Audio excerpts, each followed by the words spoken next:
Right, hello. Hope everyone here had a Merry Christmas and a Happy New Year. Whatever the hell holiday you want to call it. A Merry Holiday and a Happy, well, everyone says New Year, so Happy New Year to everybody. Yeah, it's the first day back to work for me here. I've upgraded the camera, which is nice. I was like, Merry Christmas to me.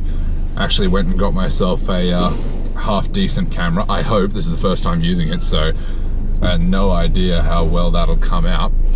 But yeah, so I've been actually away this Christmas, and it's been pretty interesting because I'm someone who when they go away, I do like to still keep up with my training. You know, sort of, I'm never going to be the biggest or the strongest person in the world, but I still like to keep up with the training. So I'm very fixed in my routines, and whenever I go away, you know, I don't want to be that person that like packs a bloody, you know, like the dude that packs his belt and it's like, I do powerlifting, so like, you know, knee sleeves and chalk and shit like that. You never want to be that person. So I always pretty much have trouble doing any of my you know, big three lifts anywhere that I go, because one, they won't have equipment I'm used to, I won't have my, you know, all my equipment with me, and it just, you know, it causes problems. And I'm not someone who can just, because of the style of training that I do, I'm not someone who can just, you know, gamble about and just do whatever, you know, just get a little bit of, because it doesn't really matter to me, like, you know, everyone's, you know, all these young kids especially chasing, you know, oh, I just want to get a pump, I want to get in there, I want to train my arms. I'm not interested in any of that shit. Doesn't interest me at all. Strength is fun, so it's the only thing that interests me.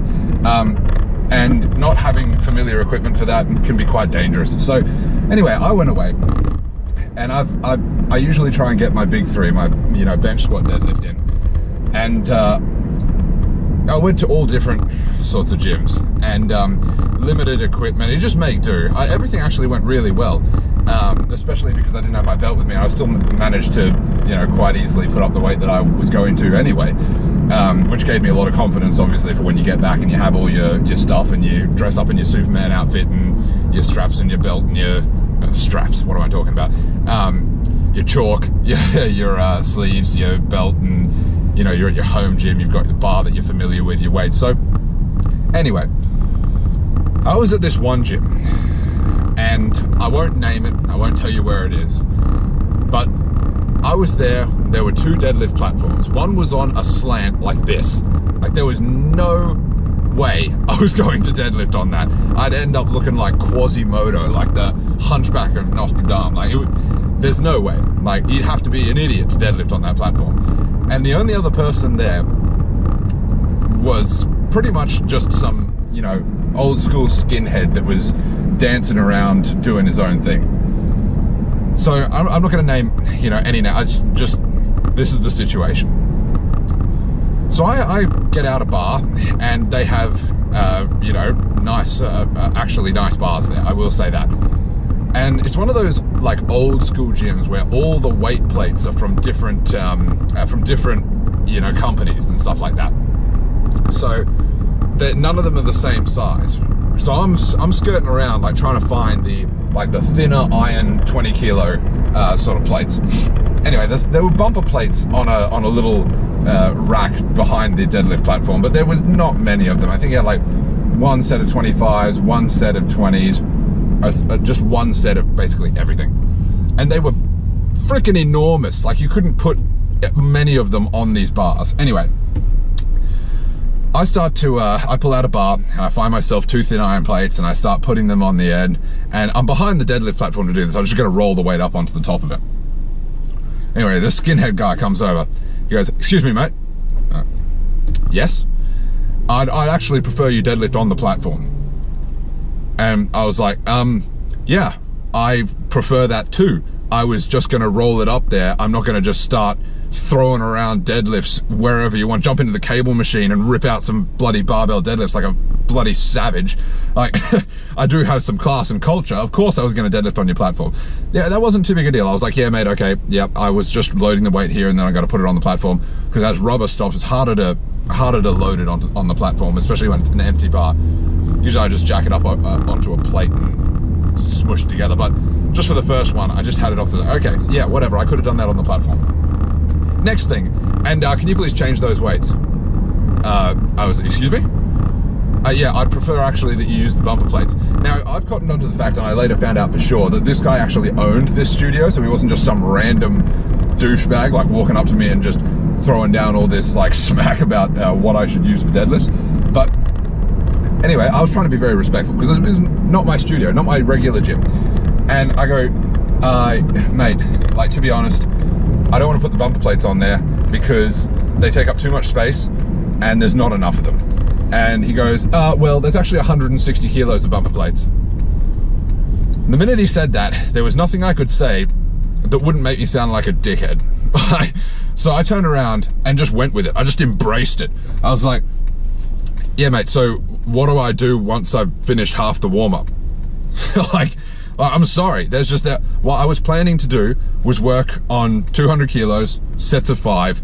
I was planning to build up to a single at 240 and then drop it back down.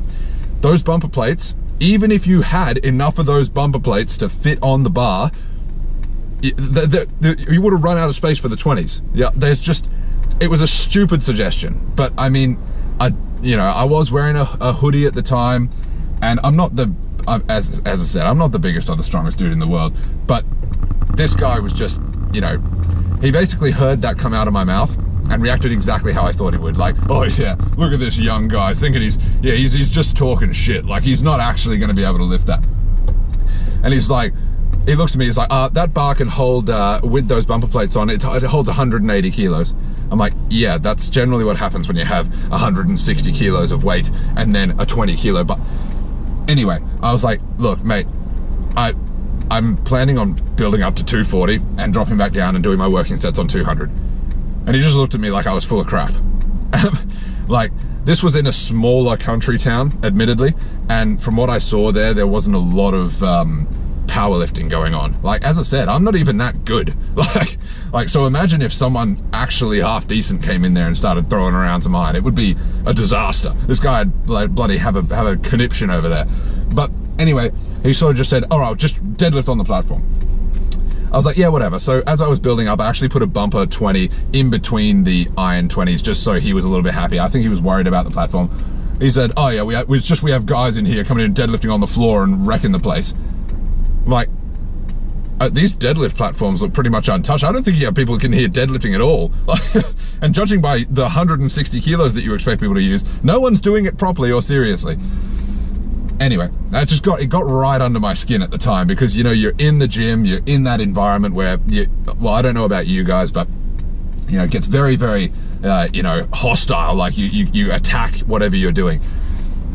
Whatever. Anyway, I could see the entire time he was looking over. He was hitting me with making sure that, one, I wasn't being a douche and throwing the weights around, and two, he didn't believe. He didn't believe. And as I said, from where I'm standing, these aren't outrageous numbers, like, it's nothing impressive. I mean, I didn't have my belt, and that's the only reason it was difficult. Like, anyway, I go up, and I will admit, on my final sort of I'll do a sort of a heavier single there, just before I drop down into my actual meat and potatoes. And I held that shit right at the top, and I looked over at him, and we met eye contact, and I was giving him this one. Which, as I said, unnecessary, but it was one of those situations where I'm so respectful to the equipment and the weight in the gym. I know there are a lot of, like, younger guys hopped up on whatever the hell they're using. They're just idiots. Like, you see it all the time. You walk into any fitness center, you're gonna see that. But I was being so careful and so respectful with all the equipment. Even my warm-up, and he just came over there and just attacked. But I've heard from a pretty reliable source that actually lives in the place that we were visiting, that he's just running that business into the ground and nobody likes him. So it made me feel slightly better about myself, because I was like, what do you want? Like, I don't understand what I'm doing wrong. Yeah, but yeah, and it was an effort to find plates that matched, because there was not, like, there were probably, I was using all of the matching plates plus a bumper plate in that entire gym. All the rest of the 20s were this big, this wide, this wide. It was a disaster. It's chaos. But yeah, that was my interesting little experience over the Christmas and New Year period. And when I actually got back, pretty much went straight off the plane and straight back into my own gym. My training partner actually picked me up from the airport, and we just pretty much drove straight into the gym. I just dropped by my house, grabbed all of my usual stuff, and just jumped in and worked out properly. And God, it felt good to be home. It was like constantly wearing a shoe that is like a size too small, and then all of a sudden, you after a week, you just put on the right size shoe. That's the only way I can explain it. It was just a breeze. I was walking on air. Fantastic. But now I'm off, actually, as I said at the start, I'm off to my first day back at work. And it really feels, when you, I don't know if you guys know, or you guys sort of get where I'm coming from, but it feels like whenever you go away from where you are, as soon as you do anything other than nothing, the holiday just seems to be null and void. Like, don't get me wrong, I'm actually really looking forward to going back and establishing some routine. You know, I don't do well without direction, but whenever I go away anywhere for a holiday, it feels like I haven't gone away at all. Like, I've just sort of transitioned from my last day at work to my next day at work. Like, it feels like there's no holiday period, because you know, it is a bit of an undertaking to go away somewhere, especially far away from your house. I once went to Prague for 48 hours for a business trip. That I do not recommend. If anyone's thinking of doing just a weekend in Prague and you live in Australia, forget about it, man. It's not worth it. It's not. So yeah, at this particular flight, I was in first class both ways, which was the saving grace, because there was like 10-hour stopovers in Dubai, and you know, when your flight there, including all your stopover time, is 50 hours, and you're spending 48 hours there and then 50 hours back because of transit, it loses some of its novelty. Don't get me wrong, I liked Prague. I didn't think it was the, you know, renaissance that everyone says it is, but it's a nice place, a very old school place. And everyone over there, I remember, because I was told by the travel agent, they were like, yep, absolutely, not a problem. Everyone will speak English over there. I've never been so lied to, so blatantly lied to. What a load of crap.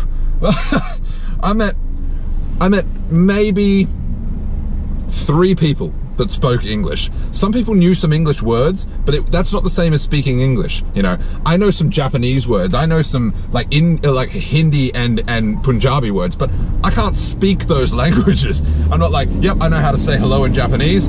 I'm fluent. Let's dance. Like, that's not how it happens. And I went over there, and fortunately, I had a printout on like a Google map, real dodgy grayscale printout of where I had to go from the airport, and I just pointed to it at the cab driver.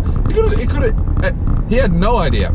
I got in and I was thinking, oh yes, you know, the travel agent said that everyone here speaks English. It's a very common language, you know, only an hour flight from London. You know, it's very cultured. Everyone's very accepting of English and all this sort of stuff. What a joke. Like, that was a rough trip for me. Not only because of the travel time, but because all I could do to sort of buy things, because I couldn't understand what any of the cashiers or anything were saying. And like some places would take euros, some places would take krona, which was like their currency, or crown, or however you pronounce it. And it was chaos. The business trip itself was actually okay, but oh my God, the travel. 10 hours in Dubai, and I can't sleep on planes, right? So those 50 hours, and And I can't sleep in airports because I'm paranoid. You know, I don't want anyone, you know, going past and like stealing my kidney or something. And so those 50 hours to and from Prague, I was awake. And when I got back to my city, I remember just getting in a taxi and just being like, take me to this address, run all the tolls, run all the red lights, be as ballsy as you possibly can. If I am unresponsive to your questions at any point, that's just because I'm absolutely rooted. Like because I only had 48 hours and there was no jet lag. There's not enough time to even accommodate the jet lag. And fortunately, spending 50 hours awake, pretty much arriving at night in Prague, means that you fall asleep quite quickly, which was a positive. Because then I just woke up and everything was normal time, and I did the same thing in reverse on the way back. But you know, I can't believe that the travel agent said that they'd speak English over there. I mean, well played. If that was a practical joke, then she got me. She got me. Because you know, I found a couple of English blokes there. They don't really count. But no one spoke English. No one. Like, it was, oh dear. But, I mean, I'm just relating that travel story to my, like, really, oh my goodness, I'm cutting it a bit close, to my really quite pleasant travel story this Christmas. But because whenever I think of travel, and whenever someone says, oh, you know, it was a big drive or a long flight, all right, I've been somewhere that you need to drive 3 days to get to, okay? And like 3 days of like 12-hour driving days. I would take that 100 times in a row over that 50-hour crap to Prague and then spending 48 hours there and flying back. Oh, every day. I've driven pretty much, you know, from one little corner on the coast to the top of Australia before. 100 times over before I would do that Prague voyage, venture, whatever I was trying to say there. I just blended all those three words together before I did that again, hands down.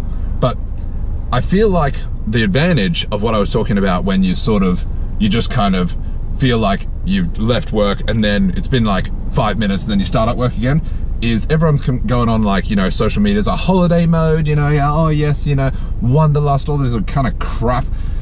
I don't have that because I'm still in work mode and it's game time. And I'll see you guys later. It's raining, it's pouring, the old man is snoring. Well, I'm all done, and as you can maybe tell, I don't know how light it is, and I've got this like little lamp on just to make sure that you guys can see it. God damn thing. But it is, storms are forecasted, and it is now currently raining. Not too bad actually, it's not too heavy, but they're forecasting like massive storms, and it's already starting to like flood around where I work, so yeah, that's pretty great. But what a first day back to work. Walk into the bloody clinic into a very high-end procedure that I hadn't checked my books, gonna be honest. I had no idea what was coming, but yeah, I really hit the ground running. I was just a very abrupt, you know, didn't even warm up with like a, you know, maybe a couple of consultations or anything like that, you know, maybe a filling here and there.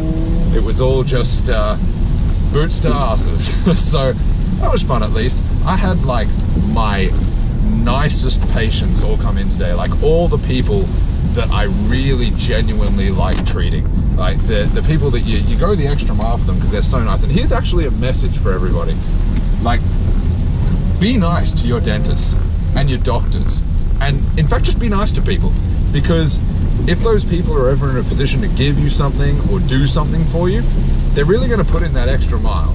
Like, I know I do. And not that I don't go, you know, sort of my hardest for all my patients, but it's that extra 1%, and it can really make a difference. So, you know, be nice. Now, I know everybody hates the dentist. I know. In fact, I get told probably anywhere between 1 to 5 times a day. So, yeah, I walk into work all rosy-cheeked and happy to see everybody. First patient comes in, like, how you doing, Mrs. Smith? Please take a seat.